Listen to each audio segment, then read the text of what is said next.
what did you make of Haliburton? He could have scored in a layup, turns around, looks at the clock on the other end. I mean, would you have done that? What did you make of that? Man, it looked like he was he wanted to attack. You know, the thing I like about Haliburton, he doesn't predetermine what he wants to do. He plays off his instinct. Like, he drove, you see, he lost the ball, and the help came. So he turned, looks at the clock, and says, shoot, I'm going to just go for the win. And he went for it, and his instincts just took over. When I watch Haliburton, he has a high IQ, man. It's just, he understands the moment. He has the IQ. He understood the stage, and he goes for it. Yeah, you know, he reminds me a little bit of a lankier, taller Steve Nash, where you always felt, even if Nash won an MVP scoring 15 a game, Steve controlled the game, even if he scored 13 points. Haliburton, Brunson scored 43. I believe Haliburton controlled the game last night. How did you see it? Yeah, he plays with pace. I mean, think about it. Even on makes, he's pushing the ball. What I love about him, he throws the ball ahead, and you don't see that a lot from these guards anymore. And on any given night, you know, you don't understand when your players actually touch the ball, it feels good just to touch the ball, you know. But when you have a point guard who comes down and you always stand in a corner, you're not involved in the offense, and then by the time you get the ball, you ice cold. And so that's why on any given night with this Indiana team, anybody could be the hero. Last night, obviously, it was Nesmith. The next night, it could be Nembhard. He can certainly get hot on certain occasions. And then don't forget about Siakam. And we've seen the big fella, he can light it up too. So that's what makes this team hard to guard. That's what makes them unique. It's his pace and the confidence and the swagger he plays with. And I love the fact that he's embracing being the villain. He reminds me of myself a lot. Yeah, but by the way, the choke sign. What would you think if you were a New York Knick this morning on that? Oh, man. It comes with it, man. If I was a New York Knick, I'm like, man, we put ourselves in this position.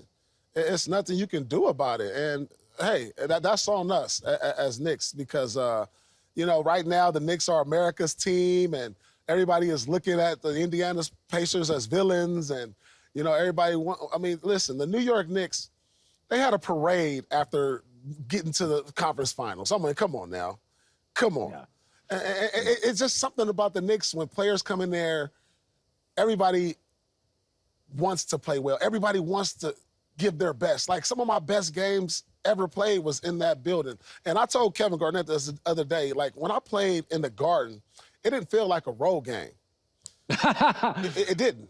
It really doesn't, because people, like other teams, embrace going into Madison Square Garden, the environment, the celebrities in front rows. And like a road game is when you go to Indiana. That's a road game.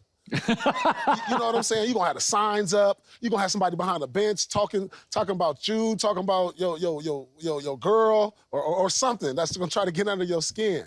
Where New York is the mecca of basketball, and it just doesn't feel like you feel like you're on stage and you want to put on a show. Yeah, that's what Channing Frye said an hour and a half ago. He said when you go to New York, New Yorkers, maybe it's Rucker Park, maybe it's Broadway, they appreciate.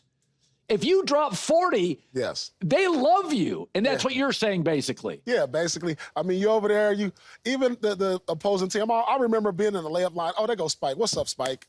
You know, I'm not doing that with nobody in Indiana. I'm not doing that with nobody in these other arenas. You know what I'm saying? I see Chris Rock or, hey, what's up, y'all? Like, what other arena are you doing that outside of New York and the crypto? Yeah. So let me ask you, though, and I think we're going to have a great series. I do wonder Boston was a great example. They blew a 20-point lead. I thought it got into their head the rest of the series. Yeah. Do you worry that this game is now in the Knicks' head? I think it has to be, Colin, because, like, when it happens to you, it can be traumatizing. Because, listen, this has happened on 3 other occasions which Indiana prevailed. Not at this magnitude as the Knicks, but he snatched victory away from teams that pretty much had it in their hand when he did it in Milwaukee in that series. And then in the last series, he did it where they were playing, who were they playing? Cleveland. He did it in the last minute. And now he does it again here in New York. So this has to be, like, you have to start throwing this in the scout report. The game is never over, guys. Like, play until the end. Right. You know, and Indiana has shown you that on 3 occasions now. Yeah. So I want to ask you about SGA and the whistle. So my take is there are certain players. Karl Malone got it. James Harden got it. Jokic gets it. D. Wade did some flopping. That there are players that lean into it. D. Wade was, he played big. Brunson gets the whistle. Yeah. But it seems to drive players crazy with SGA, who, by all accounts, is a really cool dude. Like, he was such a nice guy. When you watch him, does it drive you crazy, the whistle he gets? Listen, I'm always a believer, like, listen, you're gonna have to stay aggressive. If you stay aggressive all night, then you're gonna have to make the referee make a decision. And he just constantly, he puts pressure on the refs every play. Like right. Brunson. It's like you damn near could call a foul every play because think about his body type too. When you look at Shai Gilgeous, he's skinny and strong, and so every little bump is gonna knock him off balance like he's getting fouled. Right. You know what I'm saying? And when you got that type of strength as a guy who has a thin frame, but you're aggressive with it, sort of like Allen Iverson. There's going to be nights where you get the benefit of the call because of that, because you're so aggressive, and one little bump, you can make it look like it's like knocking you way off balance to where it's like, wow, come on, call the foul, ref. Yeah, as a former player and a Hall of Famer, I picked Indiana to win and OKC to win. Yeah. Just looking today, Indiana OKC, if they played tomorrow, there's some similarities. Deep roster, dominant guard. I mean, I'm not saying the series is over, but if New York's going to allow that pace, that plays right into Indiana's hand. We saw it last year. The Knicks got tired. When I look at OKC as the best team in the league, I'm not sure Indiana is that far behind. What say you? No, I agree. I mean, I said this all season long. I said, man, Indiana's going to be a problem. I watched them in the conference finals versus the Celtics, and they gave them everything they wanted. They're one of the few teams that can run with anybody. They're one of the few teams that go 10 deep, and they got dogs. They got dogs, Colin. I'm telling you, they got about 4 or 5 guys that I could say, hey, listen, I could put him on anybody on the court, and I'm confident that they can guard, or I'm confident they can make shots, or I'm confident that it can be their night. I mean, you look at the way they played. They picked up full court all night last night. I was like, wow, they're trying to wear the Knicks down. All night they picked up, whether it's Nembhard, Nesmith, I call the point guard Home Alone, McConnell. Yeah, McConnell. I call him Home Alone. And so I mean, think about this. Pascal Siakam's a great player. Yes. Like last night, you don't even notice them. Right. I mean, it's their guards take over. So it's like, you're a good team. That's what I said about the Celtics last year. Yeah.